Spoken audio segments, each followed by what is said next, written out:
요한 사도는 요한일서 3장과 4장에서 우리가 얻은 구원을 확인할 수 있는 방법이 세 가지가 있다, 이렇게 소개하고 있습니다. 우리가 얻은 구원을 어떻게 확신할 수 있을까요?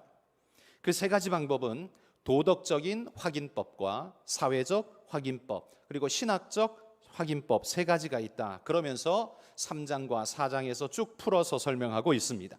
우리가 지난주일 살펴본 3장 1절에서 10절 말씀을 보시면 거기에는 도덕적 확인법이 나옵니다. 우리가 구원 얻은 하나님의 자녀라면 거듭남이 의로운 행동으로 이어져 나타날 것이라고 말하고 있습니다.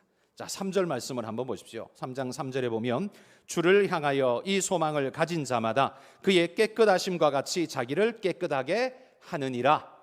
예수 그리스도의 소망을 가진 자는 그의 깨끗하심처럼 자기도 깨끗하게 한다라고 말하죠. 이게 도덕적 확인법입니다. 6절에 보면 그 안에 거하는 자마다 범죄하지 아니하나니.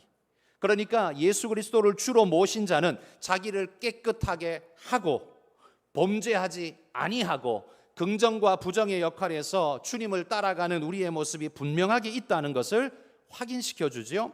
그러면서 10절에 이렇게 말합니다. 이러므로 하나님의 자녀들과 마귀의 자녀들이 드러나나니, 이렇게 말합니다. 어떻게 드러날까요? 마귀의 자녀는 범죄함으로 드러나고 하나님의 자녀는 의로움으로 드러난다, 이렇게 말하는 거죠.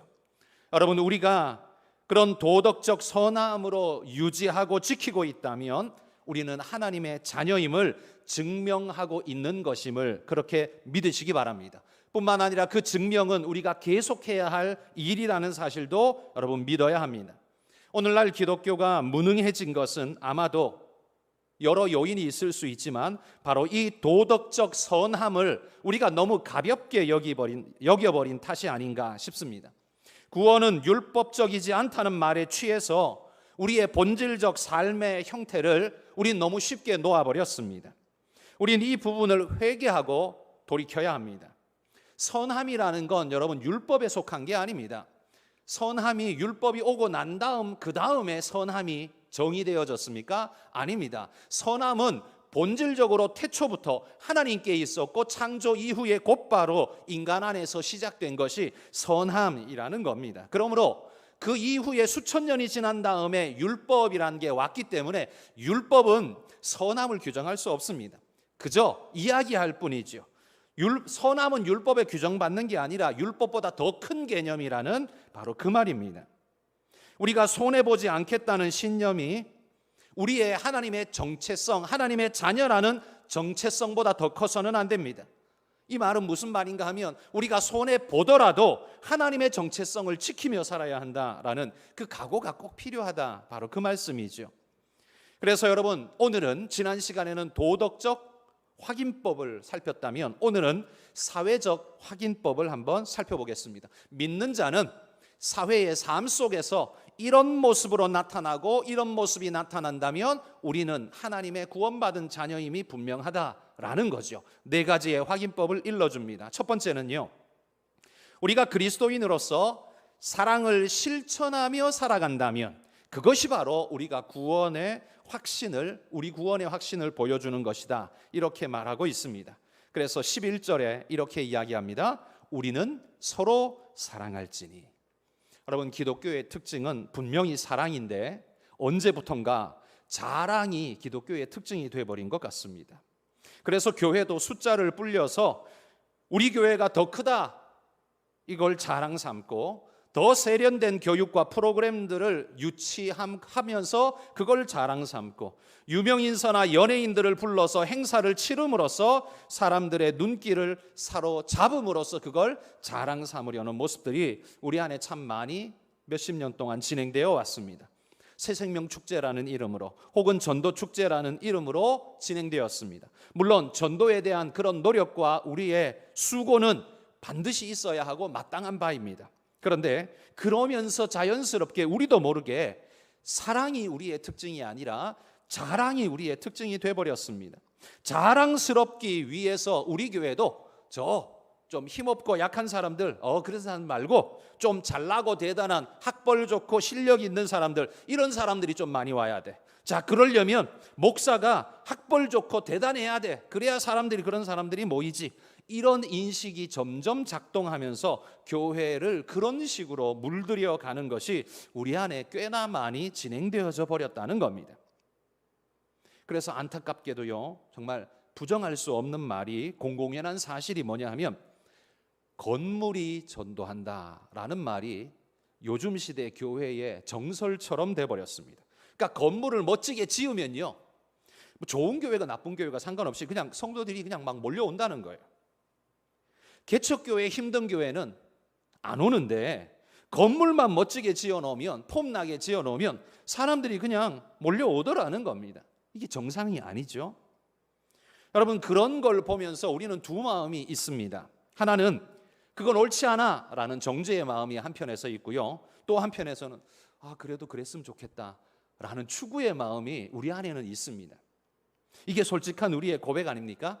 여러분, 가난한 사람들이 부한자를 정죄하면서도 그러면서도 자기는 부자 되고 싶은 욕망을 끊임없이 뿜어내는 것과 마찬가지의 모습이라고 할 수 있을 겁니다. 저는 이런 것을 정죄할 거냐 말 거냐 그런 말을 하고 싶지는 않습니다. 우리에게는 그런 두 마음이 다 있다는 걸 인정하고, 그러나 우리에게 중요한 건 뭐냐 하면 본질적인 것을 회복하여 교회가 제대로 된 회복으로 나아가는 것이야말로 오늘 우리가 진짜 해야 할 일이다. 그걸 저는 그저 강조하고 싶습니다. 우리는 서로 사랑할지니. 여러분, 기독교의 특징이 사랑이 될 수 있도록 우리는 다시 교회의 아름다운 회복의 역사를 써내려갈 수 있는 그런 우리 모든 성도들이 될 수 있으면 좋겠습니다. 그러면서 오늘 요한 사도는 12절에 또 이렇게 이야기합니다. 가인같이 하지 말라. 가인이 어떻게 했는데요? 제가 지난 시간 강조해서 말씀드렸죠. 가인은요, 세 가지를 했습니다. 첫 번째, 악한 자에게 속했습니다. 자신이 소속을 하나님에게서 악한 자에게로 싹 바꿔버렸습니다. 왜요? 왜냐하면 자기 속에 일어나는 미움과 원망 때문이었습니다. 미움과 원망에 사로잡혀서 자기 파괴적인 결정을 해버렸다라는 거죠. 그래서 악한 자에게 자신을 소속시켜버렸습니다. 이게 가인의 첫 번째 일이고요. 두 번째는 형제를 죽인 일이죠. 형제를 들로 불러내어다가 쳐서 죽여버렸습니다. 마땅히 사랑해야 할 자인 자기 형제를 절대로 해서는 안 되는 일, 살인으로 갚아버렸습니다. 해야 할 일은 하지 않고 하지 말아야 할 일을 적극적으로 행해버렸으니 그는 변명의 여지가 없는 죄인의 자리에 서버린 겁니다. 이게 가인이 한 일이죠. 근데 세 번째가 있습니다. 세 번째는 자신의 악을 덮으려고 선을 파괴하는 일들을 그는 이후로 계속 일삼았다는 겁니다. 이게 무슨 말인지 이해되십니까? 어떤 사람이 자기 잘못을 저질러 놓고 그게 마음에 조금 찔리니까 다른 사람들도 그 죄를 다 짓게 만들어서 이걸 보편화시킨 다음에 양심의 찔림을 갖지 않아도 되는 상태로 만들어버리는 것, 모두가 보편적 죄인이 되게 만들어버리는 것, 여러분, 이게 죄의 특징이라는 말이죠. 이게 가인의 특징이라는 말입니다. 그 악을 감추려고 선을 파괴하는 일을 서슴없이 행했다는 거죠. 지금 우리나라도 보면 그런 걸 법제화하려고 수도 없이 설치는 모습을 보게 됩니다. 바른 윤리와 기준이라는 건 이제 여러분 생각해 보십시오. 근 20년 동안 윤리라는 단어를 방송에서 들어본 적이 있습니까? 저는 별로 기억이 없거든요. 이제는 방송에서 윤리라는 단어를 아예 쓰지 않습니다. 도덕, 그 다음에 미풍양속, 이 단어는 아마 못 들은 지가 한 30년은 된 것 같습니다. 그러니까 미풍양속, 도덕, 윤리 이런 개념 자체가 이제는 이 사회 속에 없어졌습니다. 왜요? 악을 보편화시킴으로써 자신의 죄를 덮는 가인의 길을 우리 모두가, 지금 이 나라가, 온 세계가 그 길을 가고 있다는 거죠. 사도 요한은 이 가인의 예를 들면서 우리에게 가인처럼 하지 말고 마땅히 행해야 할 사랑으로 서로 행하라, 이렇게 권면합니다. 특별히 18절에서요, 자녀들아, 우리가 말과 혀로만 사랑하지 말고 행함과 진실함으로 하자, 이렇게 말합니다. 여기 말과 혀라는 말은 껍데기를 말하는 거죠. 알맹이 없는 껍데기, 그걸 말과 혀라고 표현합니다. 말만 그럴듯한 사랑은 그리스도의 사랑이 아니라는 말입니다. 하나님의 사랑은 아무 의미 없는 껍데기 공수표가 아닙니다. 자기 아들을 내어주시는 데까지 적극적으로 행하신 진짜의 사랑입니다. 그러므로 우리가 그분께 속한 자라면 우리를 증명해야 합니다. 사랑으로 여러분의 삶을, 여러분의 자세와 여러분의 정체성을 증명하셔야 합니다. 행함과 진실함으로 증명하시기 바랍니다. 여러분, 우리끼리 싸우고 공격하는 일, 그런 일 하지 말고, 사실 그럴 만한 이유는 우리 안에 다 있죠. 사람 살아가는 곳에 다툼의 이유는 언제나 있습니다. 교회라고 없는 게 아니라 교회 안에도 다툼의 이유는 있습니다. 그런데 여러분, 생각해 보십시오. 그 다툼의 이유보다 주님이 내 죄를 속하고 사해 주신 것이 훨씬 더 크지 않습니까? 그걸 인식하는 사람은 다툼과 미움으로 자기를 몰아가지 않고 용서와 사랑으로 자기를 끌고 갑니다. 왜? 내가 받은 게 너무 크기 때문에요. 그러나 뻔뻔스러운 사람은 어떻게 합니까? 하나님의 1만 달란트 탕감은 다 잊어버리고 100데나리온 자기가 손해봤다라는 것만 머릿속에 가득한 겁니다. 그래서 분노가 치밀고 억울함에 떨면서 그 일로 주체하지 못하는 모습을 보이게 되죠. 오히려 성경이 말합니다. 행함과 진실함으로 하자. 여러분, 맨투맨으로 행함과 진실함도 중요하지만 여러분, 하나님 앞에서 행함과 진실함으로 우리는 해야 합니다. 1만 달란트 탕감받았다는 이 귀중한 사실을 우리가 잃어버리지 않는다면 우리 삶에서 행함과 진실함, 사랑으로 베푸는 모든 삶, 여러분, 이게 끊어지지 않고 우리 안에 흘러나올 줄 믿습니다. 여러분, 이 사실을 우리가 기억하면서 하나님 앞에 세워진 굳건한 믿음의 일꾼 되시기를 소망합니다. 두 번째는요, 우리가 사회적으로 우리의 구원이 어떻게 증명될 수 있느냐? 세상이 너희를 미워하여도 이상히 여기지 말라 당부합니다. 세상이 왜 우리를 미워합니까? 그건 우리가 세상에 속하지 않았기 때문입니다. 다른 말로 하면 자기 형제가 아니기에 우리를 미워한다는 말이죠. 세상은 우리가 가인의 형제 되기를 요청합니다. 끌어들입니다. 협박까지 합니다. 가인이 악한 자에게 속한 것처럼 우리도 세상에 속하기를 강력하게 촉구한다는 거예요. 그러나 여러분, 우리는 세상에 속하지 않고 주님께 속한 사람임을 잊지 마십시오. 예수님이 요한복음 15장 19절에 이렇게 말씀합니다. 같이 읽어봅시다. 너희가 세상에 속하였으면 세상이 자기의 것을 사랑할 것이나 너희는 세상에 속한 자가 아니요 도리어 내가 너희를 세상에서 택하였기 때문에 세상이 너희를 미워하느니라. 여러분, 세상이 우리를 적대시하는 건 우리가 잘못한 것이 많아서 그런 게 아니라 자기에게 순종하지 않고 머리 숙이지 않기 때문에 그러하다는 겁니다. 우리는 세상에 머리 숙이는 자들이 아니라 하나님께 경배하고 그분께만 속한 자입니다. 저들이 자기 편이 되지 않는다고 미워할 때 여러분, 그거 이상하게 여기지 마십시오. 두려워하거나 불안해하지도 마십시오. 우리는 우리의 소속이 어디인지 분명히 알고 그대로 행할 자입니다. 그래서 그 특징이 서로 사랑할지니 라고 말합니다. 여기서 서로 사랑할 대상은 첫 번째로 믿음의 형제들 안에입니다. 믿음의 형제들 안에 서로 사랑하고 그 모습을 보여라. 왜요? 그래야 그 모습을 보고 믿지 않는 자들이 그 귀한 사랑을 보며 하나님께로 나아오는 마음의 용기를 얻게 될 것이라는 겁니다. 여러분, 미움받고 고통받는 세상 속에서 그리스도인들끼리도 서로 못 본 척하고 사랑하지 않고 외면하고 적대한다면 어떻게 되겠습니까? 그건 총알이 빗발치는 한가운데에 우리 형제를 내버려 두고 모른 척 돌아서 버리는 그런 잘못된 전우와 같을 것입니다. 우리는 그래서는 안 됩니다. 그래서 우리는 사랑해야 한다라고 말하는 겁니다. 내가 우리 믿음의 형제를 사랑할 때, 격려하고 위로할 때 그게 뭐가 됩니까? 세상의 수많은 공격으로 힘들어하는 그를 격려하고 위로하는 일이 될 겁니다. 포기하지 않고 계속 싸워나갈 힘을 얻도록 도움이 될 것입니다. 그렇게 된다면 여러분들이야말로 하나님이 보내신 천사 같은 역할을 하는 것이 될 것입니다. 여러분, 우리가 사랑해야 하는 거 그냥 사랑한 게 좋으니까 사랑하는 정도가 아니라 이게 하나님의 사명이라는 사실과 우리 믿음의 형제들을 세워가는 귀중한 일이라는 사실을 늘 직시하시며 살아가시길 소망합니다. 우리의 특징은 사랑이어야 합니다. 그런데 세상의 특징은 뭡니까? 미워함이라고 말합니다.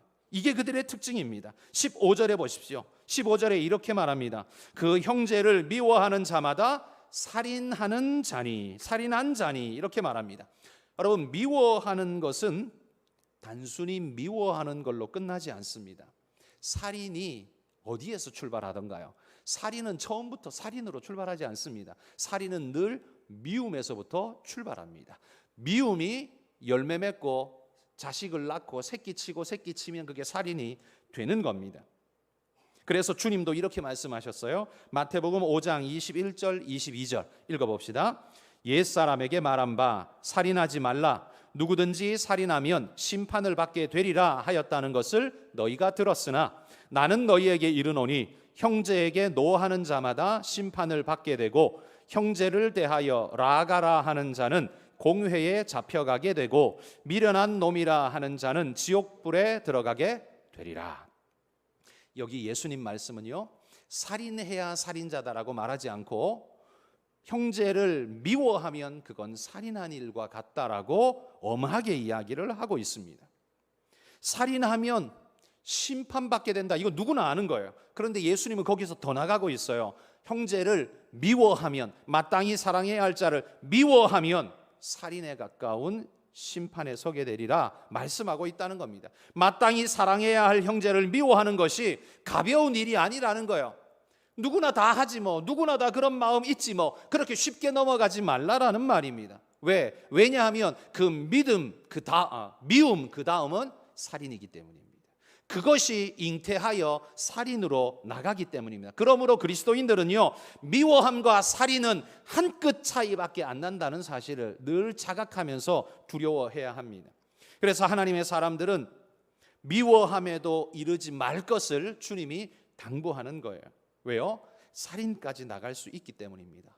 가인이 그걸 보여줬잖아요.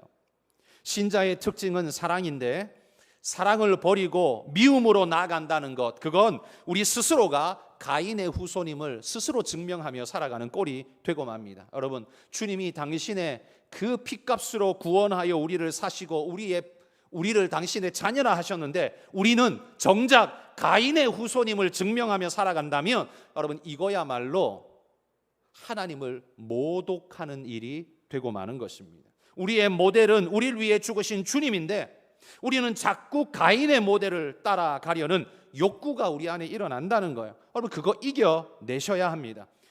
근데 그게 쉽지 않죠. 이게 본성과 함께 짬뽕되어서 나타나기 때문에 이게 얼만큼 우리가 용인해야 할지, 이게 얼만큼 끊어야 할지 구분상도 되게 모호합니다. 그렇지만 여러분, 우리가 그걸 끊어내야 하는 건 세상 사람들 수준이 아니라 그 이상입니다. 그게 바로 우리 모리아 제단이라는 사실을 기억하십시오. 모리아 제단, 하나님이 아브라함에게 네 백세에 난 귀중하디 귀중한 아들을 모리아 산에서 나에게 바치라. 그때 여러분, 죽기보다 힘든 발걸음으로 아브라함은 모리아 산에 올라갔고 아들을 죽이려고 칼을 뽑아들였습니다. 그때 하나님은 그를 막으시고 이삭을 건지시고 대신 짐승을 잡아 하나님 앞에 제사케 했습니다.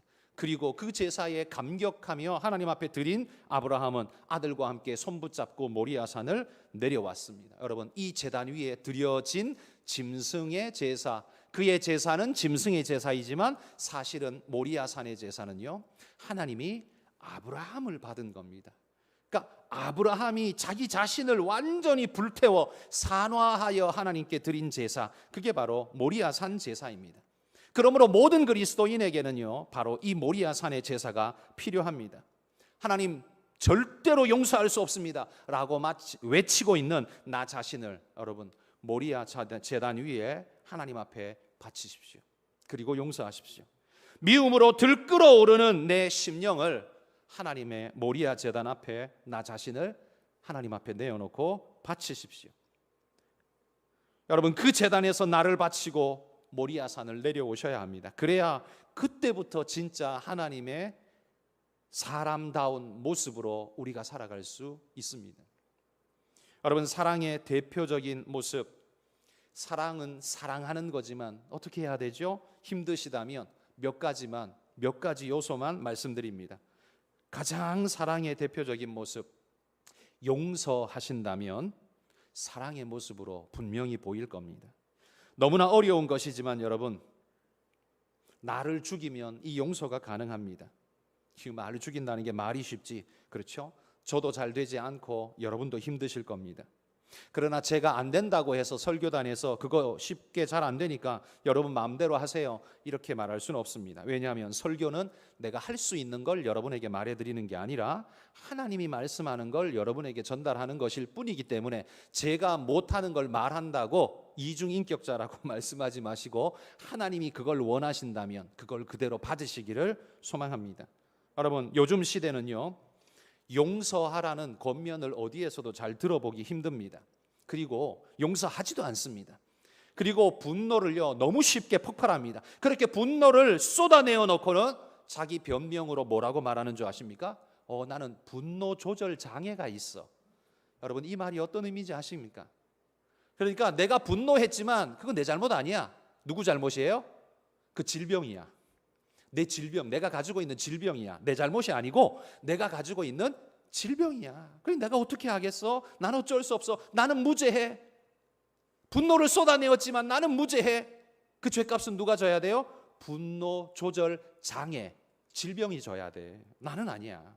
여러분, 이게 요즘 사람들이라는 겁니다. 그러니까 마음대로 뿜어놓고는 나는 분노 조절 장애가 있어요, 이렇게 말해버리고 자기의 면책 특권을 발동해버린다는 겁니다. 여러분, 이건 세상 사람은 그럴 수 있을지 몰라도, 그래서도 안 되지만요, 그렇게 한다 할지 몰라도 그리스도인들은 질병 뒤에 숨으려고 해서도 안 됩니다. 물론 질병도 아니지만 자기 핑계이지만, 여러분, 진짜 이런 질병이 있는 분들은 있습니다. 물론 다 아니다라고 말할 수는 없어요. 그렇지만 우리가 그 뒤에 숨으려고 일부러 거기를 찾아 들어가서는 안 된다는 말이에요. 교회가 용서하고 교회가 용서하라고 권면하지 않는다면 여러분, 이 세상에 누가 용서하겠습니까? 용서라는 개념 자체가 살아남기야 하겠습니까? 다 사라져버리지 않을까요? 교회가 그걸 말하지 않는다면, 교회가 그 용서를 하지 않는다면. 그래서 여러분, 우리가 용서를 해야 하고 용서를 말하는 건 하나님의 거룩하고 아름다운 그 성품을 유지시켜가는 길이 되는 겁니다. 여러분이 진짜 주님 말씀 따라 사랑하기를 원한다면 제일 먼저 용서하실 수 있기를 바랍니다. 용서하는 자는 사랑하는 자가 맞습니다. 두 번째는요, 그 용서의 모습은 또 희생으로 나타납니다. 여러분, 희생하지 않으면요, 용서가 불가능해요. 용서라는 게 뭡니까? 남이 나에게 무언가를 잘못했을 때 그것을 없던 일처럼 덮어주는 거, 그 용서지 않습니까? 남이 나한테 뭘 잘못했을까요? 내 인격에 모독을 했거나, 혹은 내 재산상 피해를 끼쳤거나, 혹은 내게 위해를 가해서 물리적 공격을 했거나, 어찌됐든 간에 그런 자에게 내가 용서를 하려고 한다면 반드시 용서보다 선행돼야 되는 게 뭐냐면 희생입니다. 내가 희생하겠습니다 각오하지 않으면 용서가 나오지 않습니다. 내가 왜 그거 해야 됩니까? 내가 쟤한테 빚진 것도 없고 잘못한 것도 없는데 내가 왜 그걸 해야 합니까? 왜 해야 하는 줄 아십니까? 그게 바로 당신의 선교이기 때문에 그렇습니다. 그게 바로 여러분이 해야 할 선교이기 때문에 그렇습니다. 하나님께서 여러분에게 명하신 선교입니다. 제가 늘 강조하지만요, 선교를 선교사에게만 국한시키고 나는 그냥 송금만 잘하면 돼, 헌금만 좀 하면 돼, 그러면 난 선교 잘한 거야. 여러분, 착각하지 마십시오. 제가 지금 8년째 이 이야기하고 있습니다. 그거 선교 잘한 거 아닙니다. 선교 그냥 반 한 겁니다. 절반만 한 거예요. 절반 하지 않은 거예요.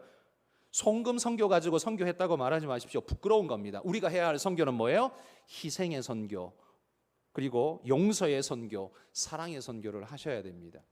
여러분의 삶의 현장에서 해야 할 선교의 사명이 우리한테 그렇게 있는데 그거 쏙 빼놓고 그냥 외국에 나간 선교사에게 선교 헌금 잘 보내면 나 선교 다 했다? 세상에 그런 말이 어디 있습니까? 내가 해야 할 선교 사명은 그게 아니에요. 그걸로 끝나는 게 아니에요. 그것도 해야 되지만 내 삶의 자리에서 희생의 선교와 용서의 선교를 하셔야 합니다. 선교지만 바라보고 선교사만 바라보는 게 선교사라는 게 아닙니다. 내가 선교사라는 자각을 잃어버리고 나면 선교 못하는 거예요. 그건 제대로 된 선교사, 선교 사명 가진 그리스도인이라는 자기 자신 인식을 잃어버린 겁니다. 여러분, 우리의 희생은 선교이기 때문에 우리가 해야 합니다. 여러분이 용서하시면 용서받는 그의 마음속에 평화가 임할 것이고, 그 평화를 통해서 하나님의 사랑이 스며들어가는 기회를 만들 것이고, 하나님의 사랑이 스며들어가 그가 주님을 기억하고 주님을 믿을 수 있게 된다면 이거보다 더 좋은 선교는 없겠죠. 여러분이 모두가 선교사라는 사실을 잊지 말고 우리의 선교를 잘 감당할 수 있기를 소망합니다. 세 번째 우리 구원의 사회적 확증은요, 신자는 형제를 위해 희생해야 한다 하라고 명령하고 있습니다. 신자의 사랑은요, 말과 혀로만 증명되는 것이 아니라 행함과 진실함으로 증명되어야 한다라고 말합니다. 사도 요한이 말하죠. 우리에게 묻는 겁니다. 요한 1서를 통해 묻고 있어요. 그리고 야고보 사도도 우리에게 묻습니다. 당신이 신자임을 증명해 보십시오. 뭘로 증명하시겠습니까? 당신이 신자인 것을 증명해 보십시오. 주보 보여주면서 나 교회 갔다 왔어요, 나 신자예요, 그렇게 증명하시겠습니까? 여러분, 주보는 내가 교회 갔다 왔다라는 말의 증거는 될 수 있을지 모르지만 신자의 증거는 아닙니다. 그게 신자라고 나를 증명해 주는 건 아니에요. 훔쳐왔을 수도 있고 남의 거 그냥 슬쩍 했을 수도 있고 아무 생각 없이 그냥 교회 놀고 있는 교회 가서 그냥 주보만 빼왔을 수도 있고 그러잖아요. 주보가 우리의 신앙을 증명해 주진 않습니다. 여러분, 사도 요한은 신자의 증거가 뭐냐? 사랑이라고 말합니다. 그것이 행함과 진실함으로 나타날 때 그게 바로 우리가 신자의 증거라고 말하는 겁니다. 여러분이 사회 속에서 이 땅을 살면서 형제를 사랑하고 그들 위해 희생하며 사랑의 모습을 나타내 주고 계신다면 여러분이 구원받은 자임이 확실해 보인다, 이렇게 지금 사도 요한이 말하는 거예요. 그래서 우리의 행실은 진실해야 하고 우리의 말은 천금 같을 수 있어야 합니다. 여러분, 형제를 위해 우리의 사랑을 흘려보낼 줄 아는 그런 믿음의 구원의 확신자가 되실 수 있기를 축복합니다. 마지막 네 번째는요, 형제의 사랑이 우리에게 확신을 더할 거라고 이야기하고 있습니다. 24절 말씀 보십시오. 그의 계명을 지키는 자는 주 안에 거하고 주는 그의 안에 거하시나니 우리에게 주신 성령으로 말미암아 그가 우리 안에 거하시는 줄을 우리가 아느니라. 어떻게 알 수 있습니까? 내가 그분의 계명을 순종함으로 지키고 있다면 그건 뭘 증명하는 겁니까? 하나님의 말씀이 내 안에 들어와 있다는 걸 증명하는 거예요. 왜? 그 말씀을 들어서 알고 있고 그대로 살아야겠다고 생각했기 때문에 내가 그 계명을 지금 지키고 있는 거 아닙니까? 들어본 적도 없고 내가 그 말 자체를 모른다면 내가 그렇게 살 리가 없죠. 내가 그렇게 살고 있다면, 다른 사람과 다르게 그렇게 살고 있다면 그건 다른 무언가가 내 안에 있다는 거고, 그게 하나님 말씀이라면 내가 바로 그 하나님 말씀 안에 있는 것의 증거라는 말이에요. 여러분, 주님과 세상 앞에서 행함과 진실함으로 여러분의 신앙을 이렇게 증명하면서 살아가시기를 축복합니다. 구원받기 위해서 난 천국만 가면 돼 하고 다른 사람한테는 뭐 내 굳이 보일 필요 있나? 그냥 나는 뭐 구원만 받으면 돼. 여러분, 그거 아닙니다. 그리스도인은 자기 자신이 구원 얻는 개인적인 구원도 있지만요, 사회 속에서 하나님의 복음을 전해야 하는 사회적 구원의 사명이 우리에게 주어져 있는 거예요. 그래서 우리는 선교사라고 계속 말하는 거예요. 이 두 가지를 다 해야 그게 정상적인 그리스도인인 거예요. 그중에 뭐 하나, 자기가 구원받는 하나의 이야기만 가지고 자기 할 거 다 했다라고 말하는 사람은 이거는 반쪽짜리 신앙인이에요. 삐뚤어진 신앙이에요. 뭔가 잘 모르는 신앙인이라는 말이에요. 그러므로 여러분, 그리스도인이 자기 삶을 책임지지 못한다면 제대로 된 신앙인이라고 말할 수가 없습니다.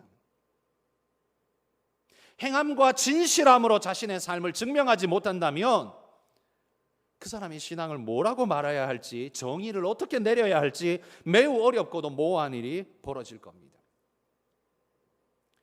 저는 여러분, 무슬림들이 자신들의 경전, 꾸란을 대하고 또 같은 나라, 국가 사람도 같은 나라 사람도 아닌데요, 무슬림이라는 같은 믿음 안에 있다는 이유 하나만 가지고도 다른 나라 사람을 형제라고 말하면서 그가 어려움을 당할 때 목숨을 다해서 막 같이 싸워주고 하는 이 모습을 보면서요, 굉장히 큰 도전을 받습니다. 그들은요, 그들의 코란을 절대로 땅바닥에 이렇게 아무데나 내팽개치지 않습니다. 바닥에 탁 천을 깔고 정성스럽게 위에 올려놓죠. 절대로 아무데나 내팽개치지 않습니다. 그리고 아무렇게나 막 구겨대고 하지 않습니다. 찢어버리고 하지 않습니다. 절대로 하지 않습니다. 그런데 여러분, 그리스도인은 어떻습니까? 혹시 성경을 냄비받침으로 쓰신 적은 없습니까? 성경을 냄비받침으로 써도 상관없다고 혹시 그렇게 생각하고 계시지는 않습니까? 이런 행동이, 제가 이렇게 강조하는 이 행동이 율법적으로 보인다라고 여러분이 생각할지 모르지만, 여러분, 우리가 하나님 말씀을 지극히 존중하고 사랑한다면 절대로 마치 하나님의 선물인 하나님과도 같은 이 말씀의 책을 우리가 절대로 함부로 다루지 않을 겁니다. 이 성경책을 함부로 다루는 사람들의 공통적인 특징이 있습니다. 그 사람 마음속에 하나님이 가볍다라고 말할 수밖에 없습니다. 하나님을 중히 여기는 사람은요, 이 가슴 떨려서 성경을 함부로 못합니다. 양심에 찔려서 성경을 함부로 못합니다. 제가 중학교 때요, 왜 그때 하필 그런 말들이 많았는지 지금도 여전히 존재하지만, 제 기억 속에 중학교 때 젊은 선생님들 중에 이렇게 외치는 이들이 있었습니다. 성경책은 성경이 아니야. 성경책은 그냥 책일 뿐이고 하나님의 말씀은 말씀이야, 그냥. 그래서 이걸 아무렇게나 해도 상관없어. 그러면서 제가 보는 앞에서 성경책을 툭 던진 교사가 있었습니다. 제가 왜 이걸 기억하고 있을까요? 그 사실이 제겐 충격이었기 때문이지요. 저는 절대로 그 사람의 신앙이 건강하고 올바르다고 절대로 생각하지 않습니다. 그 사람이 진짜 하나님을 중히 여기고 하나님을 귀히 여긴다면 하나님이 우리에게 주신 생명 같은 말씀의 책을 그딴 식으로 대하지는 못할 겁니다. 그의 마음속에 하나님이 얼마나 가벼웠으면 그런 식으로 대하면서 양심에 찔림이 없을까요? 꾸란을 대하는 무슬림들을 보십시오. 저는 그 코란을 경전이라고 생각지 않지만, 당연히 않지만, 그들이 그것을 대하는 자세만큼은 오늘 우리 그리스도인들이 정말 본받아야 하는 것 아닌가라는 생각을 합니다. 여러분, 이렇게 한번 생각해 보십시오. 성경책을 냄비반칩으로 쓰고 있는 기독교인이 있습니다. 그를 지켜보는 직장 동료가 있어요. 그런데 그 같은 직장에 무슬림 직장인이 있습니다. 이 사람은요, 무슬림으로서 자기 지킬 걸 철저히 지키며 꾸란을 생명같이 지키면서 예배하고 기도하고 돼지고기 절대 안 먹고 철저한 자기 행동을 취합니다. 자, 삼자인 내가 봤을 때, 내가 비신자, 세상 사람이라고 치고요, 비신자인 내가 봤을 때 자기 경전을 냄비받침 쓰고 있는 사람의 종교를 인정하겠습니까? 자기 경전을 생명같이 지키는 이 사람의 종교를 인정하시겠습니까? 여러분 보실 때 어떻게 보이시겠습니까? 제가 만약에 불신자라면 성경을 냄비받침 쓰고 있는 그 사람 보면 저 가짜야, 저 쓰레기 같은 놈, 쥐가 예수 믿는다면서 성경책을 어떻게 냄비받침으로 써? 아마 이렇게 말할 거예요. 그러면서 그 사람이 종교를 하나 가져야 된다면 무슨 종교를 가질까요? 냄비받침 종교를 가질까요? 아마 절대 안 할 겁니다. 아마 무슬림을 자기 종교로 삼을 겁니다. 왜? 그게 종교 같거든요. 그게 진짜 신앙 같거든요. 여러분, 오늘날 한국교회가 보여주고 성도들이 보여준 모습이, 세상에 보여준 모습이 이런 모습이라면 우리가 전도를 다 막아놓은 것 아닙니까? 우리가 우리 입으로 하나님을 모욕한 것 아닙니까? 여러분, 이게 사랑의 삶이라고 말할 수 있으며 이게 하나님의 구원받은 자의 올바른 행동이라고 말할 수 있습니까? 제가 지금 율법주의적인 이야기를 하고 있습니까? 저는 우리의 중심을 이야기하고 있는 겁니다. 여러분, 우리의 신앙은 세상에 증명되어야 합니다. 여러분이 여러분의 아내를 사랑한다면, 여러분의 남편을 사랑한다면, 여러분의 아들, 딸들을 사랑하신다면 그게 확인되어져야 합니다. 어떤 모습으로든지. 그래야 믿습니다. 우리의 신앙이 세상에 증명되어져야 합니다. 감추고 숨기고 안 해도 되는 것처럼 그렇게 살아가지 마시고, 나는 오늘 내 세상 속에서 어떻게 나의 신앙을 증거하고 증명하며 살아가는가를 한번 돌아보시기를 바랍니다. 여러분, 내가 귀히 여겨야 남도요 내가 귀히 여기는 걸 귀히 여깁니다. 내가 내 부모를 천시 여기면 남들도 내 부모를 천히 여겨요. 내가 내 부모를 아주 존중히 여기면 내 친구도 내 부모를 존중히 여기게 돼 있습니다.